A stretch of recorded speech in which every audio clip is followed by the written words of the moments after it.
K98 Talk is expanding its lineup for 2015. This means we're expanding our advertising base.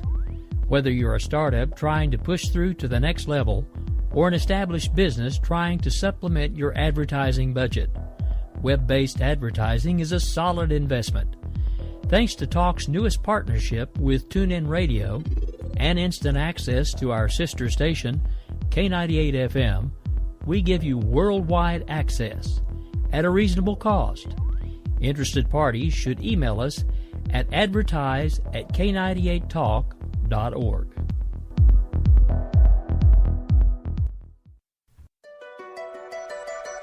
The leader in talk radio on the internet, right here on K98 Talk and the Spark Radio Network.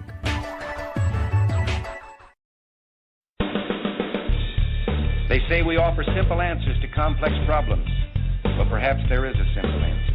Not an easy answer, but simple. It's common ground. It's common ground. It's common ground. It's common ground. We have serious problems to solve, and we need serious people to solve them. Republicans and Democrats. All right, folks, well, it's Saturday morning, and you know what that means. That means it's time for Finding Common Ground. It's just a few minutes past the hour of 9 o'clock Central, 10 o'clock Eastern, and I am Rick Robinson, one of the hosts here. Also joined with me back from a little bit of a hiatus is Mr. Bryce Robbins, the resident left chair. How are you this morning, sir? I'm good. It is good to be back after being gone for a couple weeks, so I'm glad to be here. Well, there's, of course, been lots going on while you've been away. I'm assuming you've been at least somewhat keeping up with the news. Oh, I've been keeping up a lot. There has been a lot going on. So I figure I'll get this part out of the way first, because it's the part that pisses me off the most.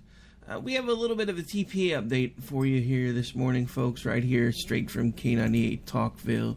And here it is. He really did it. You maniacs! Damn you! God damn you all to hell! It's the end of the world as we know it. It's the end of the world as we know it. It's the end of the world as we know it. I feel fine. That's right, folks. In case you missed it, in case you haven't been following along, the Congress, the House of Representatives, the ones that are primarily supposed to be being led by conservatives right now, yeah, they decided to sneak back through a standalone version of TPA that is now being passed back to the House. So this TPA, or back to the Senate, I'm sorry. So this TPA update has been brought to you by the letters F and the letters U, because every time you turn around Congress, the folks that are supposed to be fighting for you, they're flipping you the finger. So, yeah, fun times. Well, this doesn't mean it passed yet, does it? It has not passed yet, but basically they have... The reason it didn't pass the last time was because all three pieces had to pass for everything to pass, because they were joint resolutions. Now they've managed to extricate just TPA, get it passed back through the House through a procedural rule, and now it's going back to the Senate, where TPA heavily and readily passed the last time. So I'm not holding out much hope, just to be honest. Honestly, if it wasn't 9, 10 in the morning, I'd already be drinking, but as it stands right now, I only have water. Well, I mean, we have to think about it, I guess. It hasn't passed yet, and last time we saw a surge of Democrats rise up against it. I mean, I honestly feel that Obama is going to be remembered as one of the best conservative presidents there ever was. I know you're going to disagree with that statement, but I mean, that's how I feel, at least. He's not the same person who ran in 2008. He's not the same person who he tried to be in 2012. He's a completely different person. I submit to you that we still don't know for sure who the hell he is, because we never knew who he was in the first place. You're right. Anyway, as far as him being conservative, ow. Well, look at this trade deal. This is exactly what the Republican base wants right now. They want trade deals like this. No. This is what the Republican establishment wants. Yes. Oh, well, that's what I meant. I'm sorry. You're right. The word base was not correct. The base is me, and I'm out here screaming, "What the fuck are you doing? No! What sovereignty? Sovereignty matters. You're about to hand it away lock, stock, and barrel." This is not about money. This is really starting to piss me off. And the biggest problem, though, is that there's not enough, or they're not vocal enough, people like you who are literally just fighting for the. Oh, trust me. There are lots of us. There are lots of us. One of which would be the Coalition for Strong America, and they've been at the Hill week in, week out, talking to staffers and congressmen and everybody else, trying to tell them what a bad idea this is. The problem is nobody gives a damn anymore.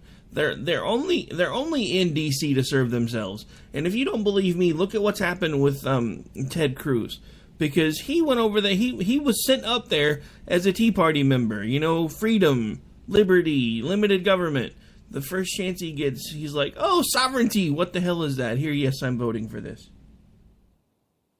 It's because all of his funders are going for this. So, but that's my point. Yeah, I agree. No matter who we send up there, they get chewed up and spit out by the damn machine that is DC. This is one of the reasons why, as soon as I found out something like the Coalition for a Strong America existed, I jumped right on board, even though the other liberal host is like, "Oh my God, I can't believe we're supporting that because there's so many things on their page I don't like." I'm like, dude, I didn't ask you. If you can find a group that you want us to support, I'll support them even if I can't stand them. But that's but the point with that is, and I wasn't talking to you about you, by the way. I was talking about Dave, because he hadn't really said much one way or the other. But my point is, what they're doing in D.C., they're doing with no corporate backing, no corporate funding, and a lot of it is a lot like how we do things here. It's running on money straight out of both of their pockets because they love what they're doing and they want to try to make a difference. So as soon as I heard their interview, which participated in the interview actually, because JD was sick that day, what I was told about TPA and TPP and everything else completely scared the bejesus out of me, because I knew some from in between conversations with you and articles in the news that would pop up here and there, granted few and far between, but I had no idea that it was this monstrous conglomeration of a bunch of different things that would wind up making it almost impossible for us to still remain a nation that is able to make our own decisions. Because what nobody's talking about with TPA and ultimately what will lead to TPP and the Transatlantic Agreement as well, is these are all considered dockable agreements, which basically means once it's established, the folks that are the primary holders, which are allowed to vote, can take a vote to decide who of their petitioners that are making petitions is allowed to join. This means ultimately we could be forced to do business with countries that are considered terroristic states. It would mean that we would no longer have the option to do sanctions against countries that are doing things that we find harmful, which is one of the biggest political tools that we have in our arsenal, short of turning places into glass, which I honestly have to say at this point, I'm leaning more and more towards turning some places into glass, as bad as that makes me sound. But, you know, the whole thing is, and the other side of the argument is, you know, at some point all of this will start being administered by some form of a world court. Well, they keep telling us that we'll never be subject to that world court, but that's the same thing that they told us with NAFTA. And one of the things that's wound up cropping up over NAFTA is back when everybody started getting sick from the produce in Mexico, we started a country of origin labeling program. We have been demanded and forced to stop that by an international court that has basically said we're not allowed to do that. And if you don't believe they've already stopped, listen to a McDonald's commercial at some point, because it doesn't tell you where the beef comes from anymore. It just says 100% North American beef. And that's because we've been made to stop by an international court that said that our regulations were hurting international trade. So this is where we're headed, whether we want to be there or not. There are lots of us that are kicking and screaming and fighting and dragging our heels, and we're going to keep doing it.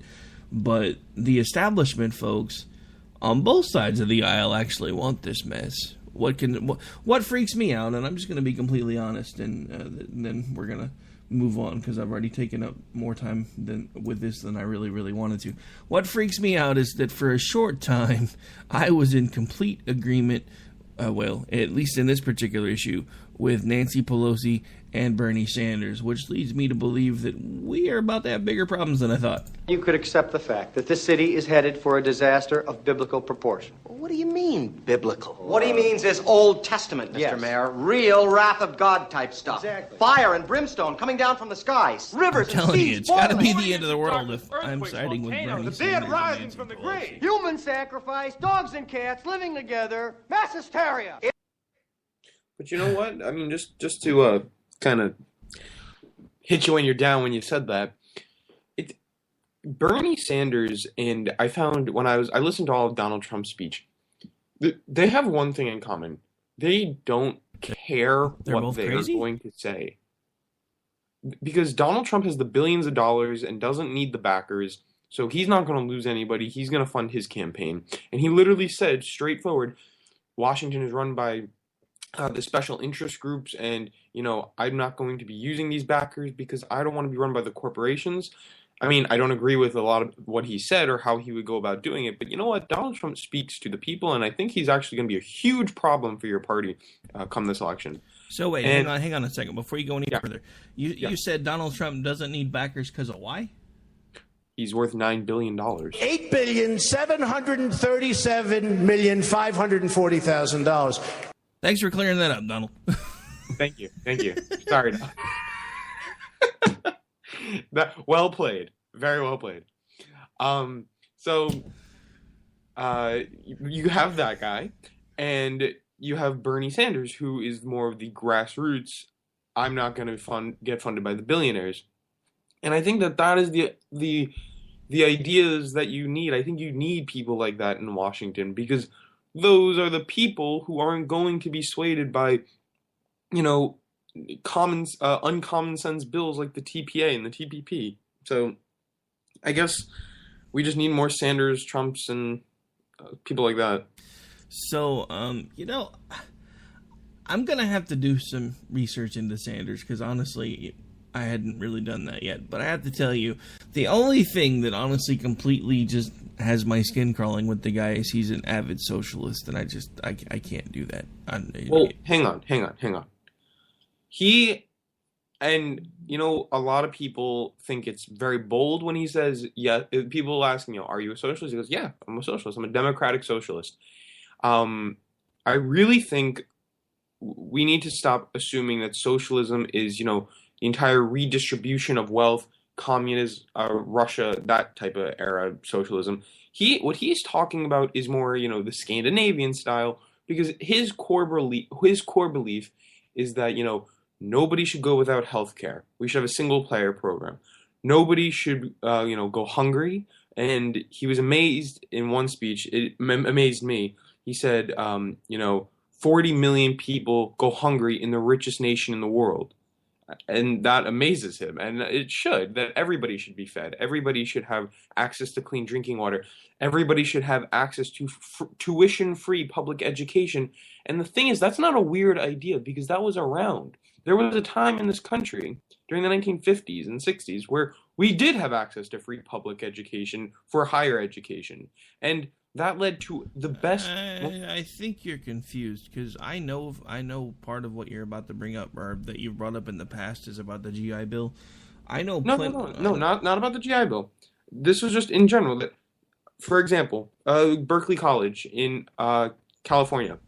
In the 1960s, it only cost $700. In the 1950s, it was tuition free because they had so much state funding. But when state funding got cut off, we see the explosion in cost of college. Yeah, but what caused the state funding to be cut off? You're kind of missing the point that the economy crashed there in the middle again. The other issue that we have is money became worthless. I mean, look at the difference between what the dollar was worth in 1950 and what it's worth today.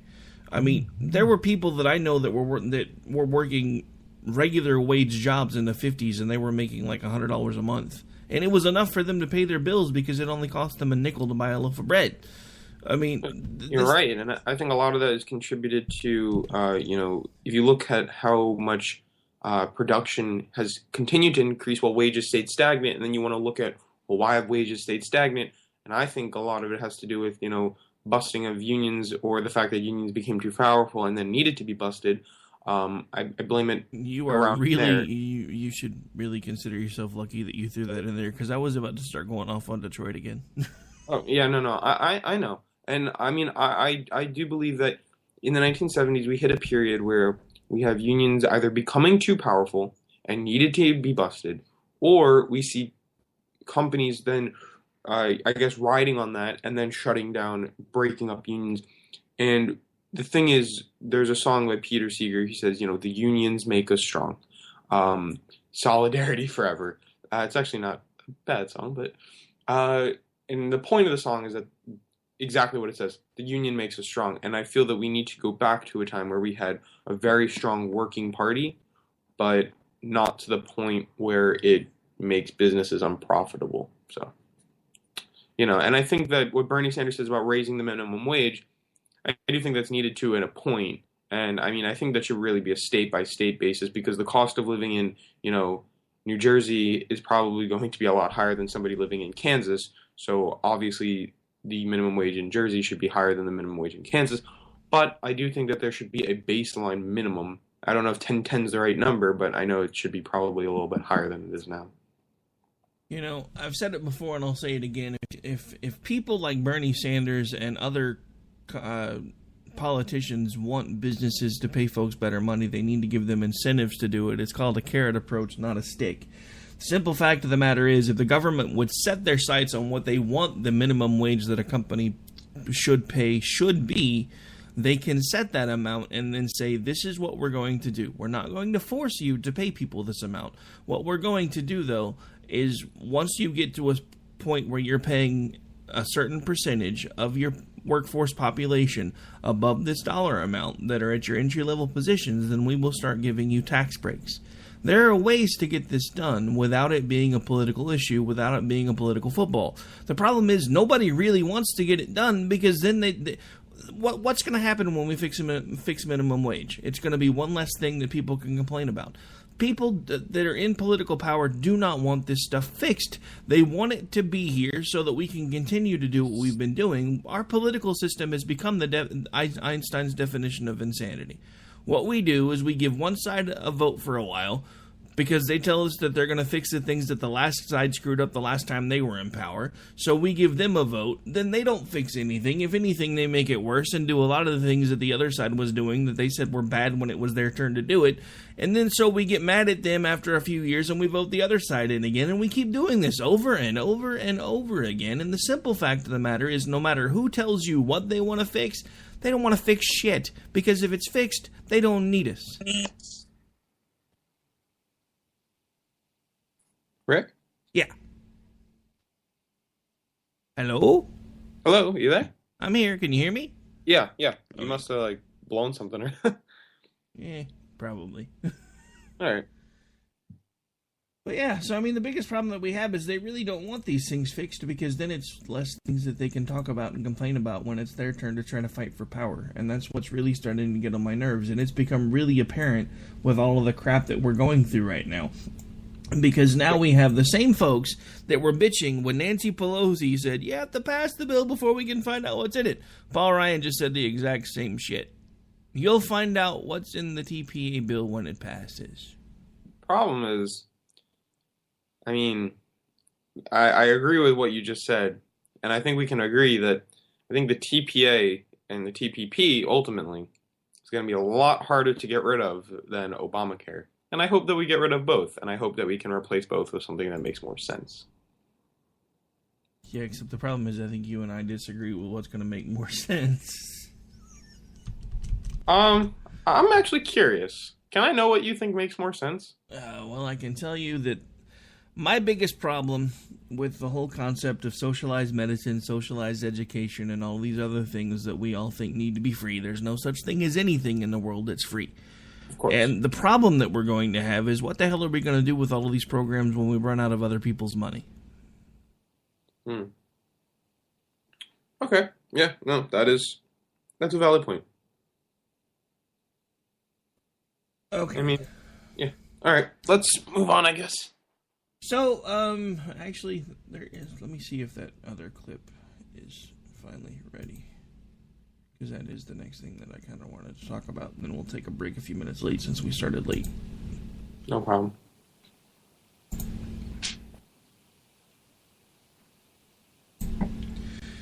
All right, so, another terrible story in the news, of course, is the recent shooting in South Carolina. Of course, both sides are up in arms for different reasons. There are a lot of people of color that are complaining because the subject was taken alive, that when he was walked out after he was arrested, they'd put a bulletproof vest on him. We've got people talking about how he's mentally ill, blah, blah, blah, yada, yada, yada. So, because this is the first time in a while I've been able to talk about this and actually not sound like I'm some sort of a racist dude, because this time it's actually a white guy that did the dumb shit. As far as I'm concerned, we should find a nice dark room for him somewhere, chain him to a wall, peel his skin back one layer at a time with a grape peeler, rub it down with salt, wait for that to sink in. When he stops screaming, do it again until he dies. Because Wait, I you don't forgot about the lemon juice. Don't forget about the lemon juice. Well, you know what? That's a good point. We should do lemon juice too. Because one of the things, and I bring this up because there's been an article in Barbed Wire Satire that's actually put together by Eric Williams. You can hear his weekend update on Bloody Marys and Broadsheets, which airs here on Sundays. He's also going to be joining me next Thursday. But one of the things that he made a little bit of a satirical article about it is the fact that, you know, a lot of white America are willing to basically take care of this guy for free. No waiting, no courtrooms, no drama. Let's just kill him.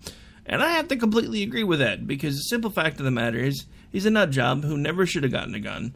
And we have things in place to try to keep that from happening. But we also have to deal with the fact that, and this is the fact that pisses me off, that nobody's talking about, because 30 seconds after it happened, Hillary Clinton and Barack Obama are turning it into, we should have better gun laws. Really? It was in a gun-free zone. Has anybody noticed that most of the shootings that happen lately happen in gun-free zones? You know, these nice big posted signs that say, hey, no guns allowed. That's basically a giant billboard that tells criminals, hey, nobody's going to have guns in there but you, because you don't give a fuck what the laws are. So, hey, go have fun. The simple fact of the matter is, even, and hang on, because I'm going to have to pull this up again real quick. Actually, let's do the clip first, and then I'll do that, because another thing that surprised me is, you know, Jon Stewart, king of comedy dude, really didn't have anything funny to say about this, and I think it's because he's about as tired of hearing about all these shootings and incidents as the rest of us are. So let's listen to him for a second. I have one job, and it's a pretty simple job. I come in the morning, and we look at the news, and I write jokes about it. And then I make a couple of faces, and like a noise, like a and then it's just cha-ching, and I'm out the door. But I didn't do my job today. So I apologize. I got nothing for you in terms of like jokes and sounds because of what happened in South Carolina. And maybe if I wasn't nearing the end of the run, or this wasn't such a common occurrence, maybe I could have pulled out of the spiral, but I didn't. And so I honestly have nothing other than just sadness, once again, that we have to peer into the abyss of the depraved violence that we do to each other in the nexus of a just gaping racial wound that will not heal, yet we pretend doesn't exist. And I'm confident, though, that by acknowledging it, by staring into that and seeing it for what it is, we still won't do jack. Yeah. That's us. And that's the part that blows my mind. I don't want to get into the political argument of the guns and things, but what blows my mind is the disparity of response between when we think people that are foreign are going to kill us and us killing ourselves. If this had been what we thought was Islamic terrorism, it would fit into our... We invaded 2 countries and spent trillions of dollars and thousands of American lives, and now fly unmanned death machines over like 5 or 6 different countries, all to keep Americans safe. That's got it. We got to do whatever we can. We'll torture people. We got to do whatever we can to keep Americans safe. 9 people shot in a church. What about that? Hey, what are you going to do? Crazy is as crazy is, right? That's the part. Okay, so, and for once, Jon Stewart takes a serious tack, and I have to respect him for that, because I don't know if I could have came up with anything really funny to say about this either. But what I can say is the argument that I'm getting really, really tired of, because I see this all the time when it comes to people that either they don't understand Christianity or maybe they're atheists and they lash out anytime anybody that claims to be a Christian starts talking about how somebody in that church should have had a weapon. So I want to read something real quick, and I don't do this often, but this is just to put this part of the argument to bed for once and for all, because this is something that a lot of people don't even acknowledge is in the Bible, but it's in here. Luke chapter 22 verse 36, he said to them, "But now if you have a purse, take it and also a bag. If you don't have a sword, sell your cloak and buy one." That line was from Jesus to his followers, because even he admitted there were going to be times when his followers were going to have to defend themselves.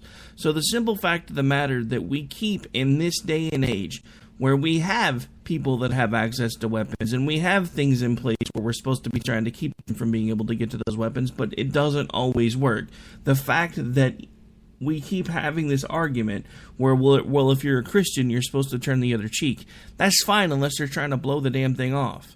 I understand, don't overreact when somebody's not going to do anything that's not going to cost you your life. But the simple fact of the matter is, as Christians, we have been commanded to be shepherds to the flock, which are the fellow followers. A shepherd is not necessarily a nice person when things are about to attack his flock. If you don't believe me, maybe you should go talk to the folks that still do shepherding, because if they get wolves or anything else anywhere near their flock, those things are gone before they knew what happened. Even back then, that's why they carried the staff. That's why it was shaped the way it was shaped. If a sheep got too far out of reach, they could use the hook to bring them back in. If they had predators trying to attack the sheep, the length of the staff was so they could beat the crap out of them before they ever got anywhere near the sheep. The weapon has changed, but the concept hasn't. We have to be able to defend ourselves. And the fact that we keep having our own religiousness and our own faith thrown back at us as to the reason why we shouldn't is what really pisses me off.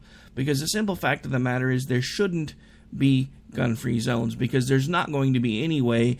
The only way at this point that we could get rid of gun violence is if we had one of those, like, I think it was either Men in Black 2 or 3.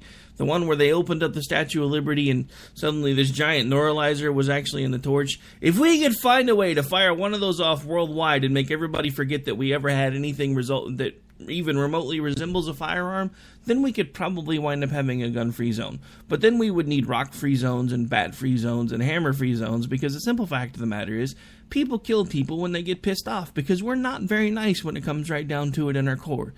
Especially those of us that have mental health issues. This guy apparently has a mental health issue. I don't give a damn about his mental health issue, because he still took the life of 9 people. So as far as I'm concerned, he should not be walking around breathing and standing upright right now, because he's forfeited that right.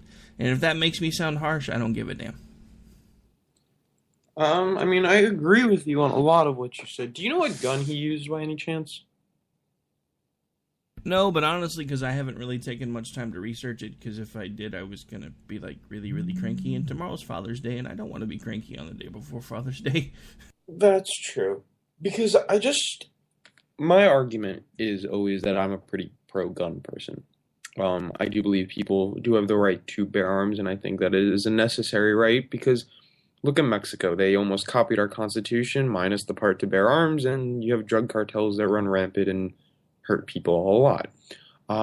But I don't know what gun he used, so this might be out of context, but I don't ever see the need for somebody to have a gun that can fire off, 15 bullets in a second. I understand handguns, shotguns, but these giant assault rifles that people like Adam Lanza used at Sandy Hook. Okay, so just hang on. Before you go too much further, hang on. You realize that wasn't an automatic weapon. that was used in Sandy Hook, right? No, I understand that. I know that he had to keep clicking in it, but you can still fire off a crap ton of bullets in a very short amount of time. So, well, no, because you said something that was misleading. You talked about 15 bullets a second. So I wanted to make sure that you were aware that that was not actually an automatic weapon, because you can't get an AR-15 that is an automatic weapon. No, I understand that. Yeah, I know. Those without an additional permit, which is actually federal. No, I understand that. Yeah, I know. It's isn't it called being military grade, having a license or something like that? I think it's called something like that. But my point is that I don't feel that there's a need to have any type of guns that can produce such damage like that, at least available for the public's use, because I don't see any time in the future that we're going to be under military control. I do. And just to be fair, when the Second Amendment was started, the muskets and everything else that our founding fathers used were military-grade weapons, because that's all they had. So the argument doesn't. We were really also hold under water. the constant threat that Britain was going to come back, which they ended up doing. And we were under constant threat that, we were going to be taken over. And now we're under constant threat that every time I turn around, there's a news story about another lone wolf terrorist who's managed to pull off an attack somewhere. Now we're under constant threat because we have an open border. Now we're under constant threat because we have people that are being flown into friendly countries for terrorists that can actually make the foot trek or the driving trek from South America to North America to come blow the hell out of us. The simple fact of the matter is we're always going to be under some form of threat. No, I understand that, but my point is that I don't think that the people need to be an armed militia. I think we have a humongous army. The Constitution calls for we have a an armed huge militia, National so Guard. I'm confused by that. I'm sorry? The Constitution basically says the people are an armed militia, so I'm confused by that. No, I'm saying our people don't need to be an armed militia. We don't need that. Why not? Because we have a massive army. Wait, hang on. Are we supposed to wait for the police to come? Because by that argument, we shouldn't need fire extinguishers in our homes. No. That is not what I said. That's not even what I'm referring to at all. My point was that, again, we don't need guns that are in our society that have the capability to do so much damage. So who are you to decide that?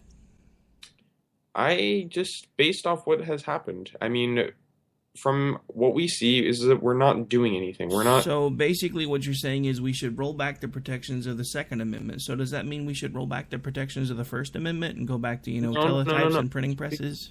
We see that some of the most gun violence, and you can check me on this, is coming from states where we have not... All right, so actually it's pretty interesting.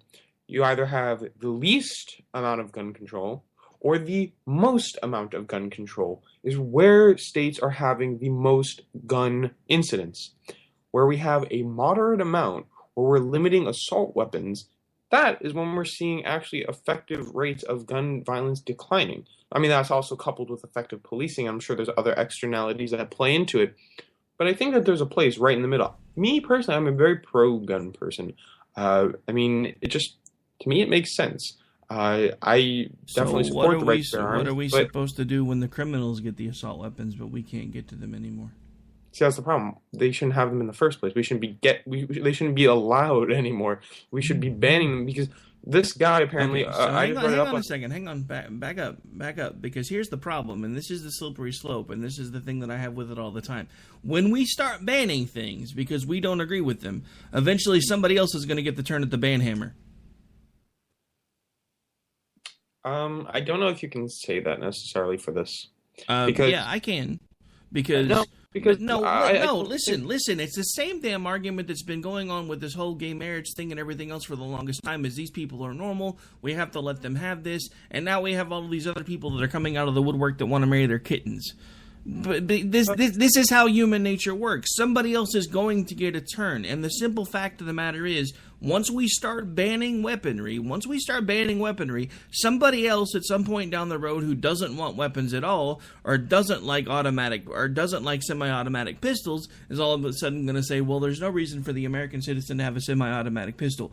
We should go back to revolvers. And then it's going to turn into, well, there's no reason for the regular American citizen to have a revolver. They should only be allowed to have a weapon for hunting purposes, and you can't really use revolvers very well for hunting. Or then it's going to turn into, well, screw it, let's just take everybody back to the musket age so they can't do anything. The simple fact of the matter is, if we start down the slippery slope of deciding what weaponry is legal for the average citizen, when there already are restrictions in place on the weapons that they're allowed to have, at some point it's only going to continue to get worse, because that is the way human nature works. Well, I don't agree with you about a couple of things. I don't agree about the statement you made about people marrying their kittens. I think that's very superficial. I don't think that's at all based on evidence of anything that really has happened. Do some research. Look it up. People are not all right. Even if people are coming out of the woodwork saying that they want to marry a kitten, what about all the people that are now saying that you know, since gay people have been able to make the argument that they were born that way? What about all the people that are now coming out and saying that they were wired to love children? It's not their fault. I mean, that though is not for consenting people. Children don't have the capacity to say, "Yes, I want this." That's manipulation. I understand that. And I understand the argument, and I support the argument, but what I'm trying to say to you is, now that that has been normalized, now we have all of the other people that are trying to push the envelope. I submit to you that the same thing happens in reverse. When we start banning things, somebody else is going to say, okay, well, since we got this far, let's see how much further we can push it. And then they're going to get something else banned, and then they're going to say, okay, we got this far, let's see how much further we can push it. Because that's what we do from birth. We, as a human species, push the envelope at every opportunity that we get. Sometimes for good, sometimes for bad, sometimes it's our children trying to push limits with their parents to see where they're going to fall on their face. But we, as a species, push the envelope and push our limits, and once we've realized that there's some give to it, we're going to keep pushing until we can't push anymore. That is the ultimate problem that we have facing our society right now, is nobody's being taught what the limits are. When it comes to the fact that we have people that think laws don't apply to them at all anymore, they don't care if laws or rules apply to them at all anymore, because nobody's there to enforce them. So they continue to push the envelope as well. It's a recurring problem with basically every aspect of our society right now, because as soon as we get any ounce of give, we keep pushing and pushing and pushing until there's no give left. And if we start banning weapons, that's going to be what happens. You mark my words. If they actually get to the point where they say, okay, nobody in America is going to be allowed to carry an AR-15 anymore. As a matter of fact, we're going to start a program where if you give us the weapon, we're going to give you something else in return, and we're going to melt them all down. Trust me, the criminals will still have AR-15s. Our police forces won't anymore, which honestly I'm both for and against, because one of the reasons they started ramping up their firepower in the first place was after the standoff they had in California, 15, 20 years ago, where they were facing somebody with armor and armor-piercing weapons, and they had to break into a damn gun store to get weapons that they could use to take care of them. So the thing about it is, no matter what we do or how we do it, the simple fact of the matter is there's always going to be people that decide that they don't want to follow the rules. Well, let me ask you this question, because in 1994 to 2004, we did have an assault weapons ban, and we saw that gun murders dropped 6.7%. So, I mean, we are assuming then is attributed to the fact that these assault weapons were banned, not that more people were gaining them. Even the number of people who had assault weapons dropped as well. So, I mean, my question would be, if we saw an assault weapons ban in place and we saw gun murders dropping at the same time, can't we deduce then that there are certain weapons that are acceptable, but there are some that in the society where it seems that we have access to it, whether it's legally or illegally, that we should probably try to weed out of our society? I mean, to me, that just makes sense, that nobody needs a weapon that has the capacity. Who are you to decide that, though? It's called the right to bear arms for a reason. Who are you to decide who has what right and who doesn't? And that's my point. Where our rights stop? Where where does it become too much? But this is my point. This is my point. Yes, your argument is completely rational. Your argument is fine. You're saying that because these weapons can inflict a lot of damage, I don't think people should have them. Okay, I accept that. I disagree with you, but I accept your premise. My problem is, let's say for the sake of argument that all of a sudden you were able to call up the president and you had him on his little red phone and you said, hey, Obama, we should ban this. Okay, so we get those banned, right? Again. So what happens when somebody else who's completely anti-gun comes along and says, well, if those are banned, we should ban pistols? And what happens when they keep pushing and pushing and pushing and pushing and eventually there are no guns and we turn into another London where the only people that have guns are the cops and the criminals and only even some of the cops? Well, the good thing is that's not how our system works, though. We have... Are you kidding me? They're about to throw our whole fucking system out the window, and you want to tell me that's not how our system works? I mean, in all honesty, we have a representative democracy. I don't think that we're going to see our... And I didn't think there would be a day or a time. I didn't think there would be a day or a time that the party that says they're conservative for small government and for the rights of the people would be standing on a street corner selling itself like a cheap hooker either. But brother, we are there. So I'm telling you, inevitably, it's going to happen. If we give an inch, they're going to take a mile because they always do. So then why aren't we seeing the ban on cigarettes after we saw the ban on marijuana? I mean, I don't get how we're jumping the ship so much to say that if we ban assault weapons, which we did, we're going to see that we're going to ban every weapon. And, you know, I mean, the Founding Fathers did leave room to amend amendments as time went on. It was even, I believe it was Benjamin Franklin and Thomas Jefferson who said that the dead should not govern the living. They were actually open to having constitutions rewritten, I mean, with certain, obviously, basic principles kept. Okay, you are under, you do realize that our Founding Fathers thought this thing was going to last maybe 15, 20 years if we were lucky? Yes. So, of course, they were open to interpretation. But the simple fact of the matter is it doesn't flippin' need interpretation. Of course it does. What do you mean it does not need interpretation? Interpretation is what's led us to the damn nightmare that we're in today. We have all of these people that have decided that they know more about the Constitution than the people that wrote the damn thing, and now the whole thing is in a shambles and barely being used. So, no, it does not need interpretation. Well, I don't know how you could go about it without interpreting it, because that's what it was written to do. I mean, if we look at the Fourth Amendment, we see that unreasonable search and seizure, you have to interpret the word unreasonable. Yeah, I mean, you know what unreasonable is now? Not a damn thing, because there's not a search that's unreasonable. So that's my problem with interpretation. So we've interpreted the Constitution. I mean, there's no such thing as an unreasonable search and seizure anymore. That's why we have the issues we're having with the TSA. That's why we're having the issues that we have with the metadata. Because they're able to look and say, no, that's not unreasonable. We're changing the definition of words to suit government. We are to the point now where we're giving away our control on a daily basis, and they're about to hand all of our control, lock, stock, and barrel, to a foreign body. So yes, this is why I'm freaking out. This is why I'm concerned, and this is why I keep telling every last one of you that thinks we should be banning certain types of weaponry to sit down and shut up, because we shouldn't be. Because eventually, we're going to need them. That's the whole reason for the Second Amendment in the first place. It's not about hunting. It's not about fishing. It's not about being able to go shoot at plates that are shot in the air or paper targets. It's about the fact that we needed a line of defense for the government our Founding Fathers warned us about. And I'm telling you right now, the government our Founding Fathers warned us about is the government that we're creating today. And if you don't believe me, go take another look at TPA, TPP, TPIP, OPP, and all the other fucking acronyms they're trying to shove down our throats sideways in a veil of secrecy while they're all locked in a basement. Well, I mean, yes, I agree with a lot of what you just said. And I do. The problem is we see 1.8 million people visit the emergency room every year because of assault weapons.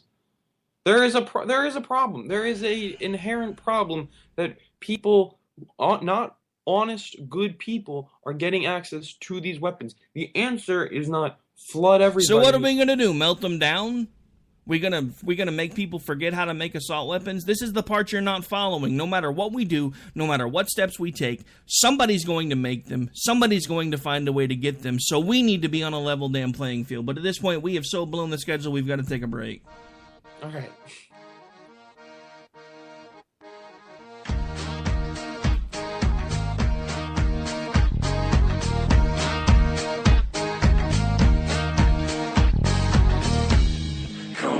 me now. Come with me now.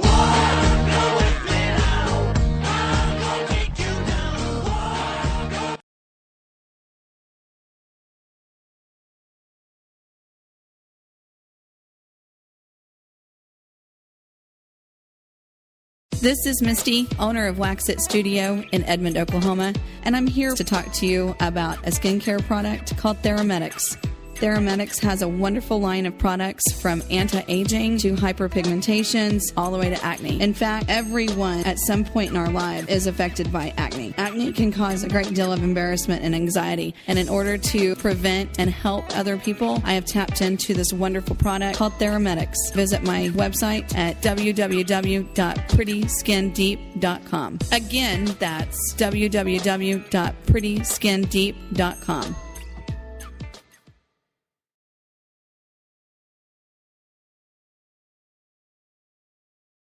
Hey, it's Cliff Davis from KLCI FM, the best radio station in the world. Coming soon. Stay tuned.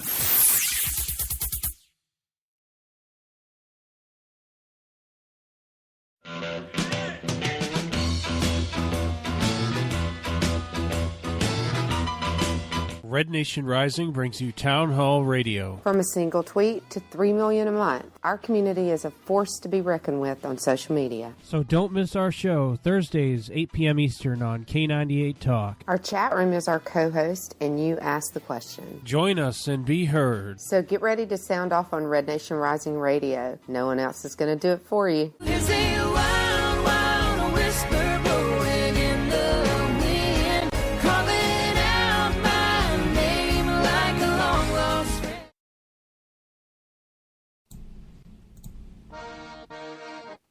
All right, folks, we're back. We're live. It's Finding Common Ground. I'm Rick Robinson, joined by Bryce Robbins, and we're about out of time.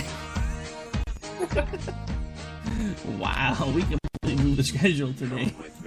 Yeah, it's all right. We put on a good show today. All right, so we do have a couple minutes left, so I at least want to touch on this whole Rachel, whatever. I don't even know how to say her last name, so I just call her Rachel. But anyway, what are your thoughts on this lady? I've just got to know. I mean, I guess I would just say weird. She's not doing anything like, I guess that's hurting. I mean, she's working to better people's lives, I guess, but it's just weird. I mean, I don't, it's kind of an odd, it's not like she's being racist, she's just a weirdo. Okay, so I have a question though, because didn't she at one point when she started identifying herself on job applications and other things as, you know, when she started checking both boxes, isn't that a form of fraud? Are you going to go with Elizabeth Warren on this one? Oh, God. I hope not, but I hadn't heard what she had to say. I mean, I don't know really how you classify this, because this woman really believes, but she's not. It's kind of baffling. It's just weird. I mean, if she was pulling off a lie that she was African American, so I guess when she filled out her card that she was African American, she was only keeping up with the lie. So. And it seems that not many people are really. This is probably before your time, but there was a movie, I think it was either late 80s or early 90s, where a white guy like pretended to be a black guy. I think it was called Soul Man or something. You familiar with that movie at all? No. Yeah, it was a comedy, of course, but it's basically a white guy that couldn't. I think it's been a while since I've seen it, and my memory's not what it used to be, but I think the general premise was he couldn't get into college as a white guy, so he dressed as a black guy and got in under their affirmative action program. And I could be completely wrong on that, so nobody shoot me any email, and if I have to, I guess I can go back and watch it again, but it probably wouldn't be nearly as funny now, almost 30 years later. But yeah, so that's one of the biggest things that's been kind of running around social media, is where a lot of people are wondering how many times she watched that movie before she came up with the idea. I personally think that she's mentally ill, just to be honest. I would probably agree with that. I mean, I don't think anybody in their right state would do what she's doing. I just think it's very weird. But, just to be fair, it does kind of shoot the whole white privilege argument in the foot, at least on this particular basis, because she basically was a white person pretending to be a black person who was completely not oppressed. I mean, I wouldn't go as far to say that completely shoots down the argument. I said in this instance, come on, Mr. Liberal, don't get your hackles back up again. We're almost out of showtime. Okay, you're right. But I definitely think that this is probably a case of mental insanity, because if you even read her history, it's not like, I don't know, it's really weird. It's like kind of out of left field. I guess one day she just woke up and she was like, hey, you know what? I'm African. Yeah, I mean... Alright, I mean, that was pretty weird. Tomorrow I'll be Native American and hopefully I'll get into college. No, I've just decided that from now on, I'm an overweight guy, but I identify as skinny, so I'm just going to start calling myself skinny. I mean, that's the problem. Here's the problem with the LGBT, I guess, Q now movement, is that I think what really shoots them in the foot is that they keep bringing on more and more. It's straying away from the core principle to get, gay, lesbians, and transgenders or whatever, their rights to marry or whatever. But now you see them saying, oh, well, we deserve to use the opposite sex bathroom. Oh, we are this in a, vacuum cleaner's body. And it gets excessive and it strays away from the argument. There's the fluids, the pansexuals, the transsexuals, the asexuals. At this point, we should just stop and just call it for what it is and just call it sexual. This goes back to that whole envelope pushing thing we were talking about earlier, just in case you missed it. Well, I mean, honestly, in my belief, I think we just call it sexual, and that's it. There doesn't need to be all these definitions for what there is. It's just humans being humans. But when you say pushing the envelope, I mean, I guess just to put the argument, lay it down. When you said pushing the envelope about the Second Amendment or banning guns, I think that, again, we need to really assess this and say we have had assault weapons bans. Whether or not they worked for the reason that there was a ban in place is questionable. But what we did see that there was a decrease in gun violence. We see that for every 10,000 people, we have the, by far, heads and shoulders higher than any other country. Every 10,000 people, we're definitely the highest in gun-related deaths. And a lot of people say don't compare us to other countries, but that's for every 10,000 people in that country. So I guess that is pretty relative. And we're still seeing a problem. So I don't know if the answer, I really do think that the answer is yes, people should have arms. Whoever wants to be armed can have arms. Whoever doesn't want to be armed should not be forced to have arms. But we should be trying to weed out assault weapons from people in our society, because ultimately the problem... I agree to disagree, but you're about to start running into your showtime. All right. Well, I do want to make one last point about the Dylan Roof, was his name, was that it's questionable whether he himself bought the gun or was given to him as a gift. So either way, we're seeing that guns are being passed around too easily, it seems. But I'm assuming that is where we can pick up next week and argue about that. They say we offer simple answers to complex problems, but perhaps there is a simple answer. Not an easy answer, but simple. It's common ground. It's common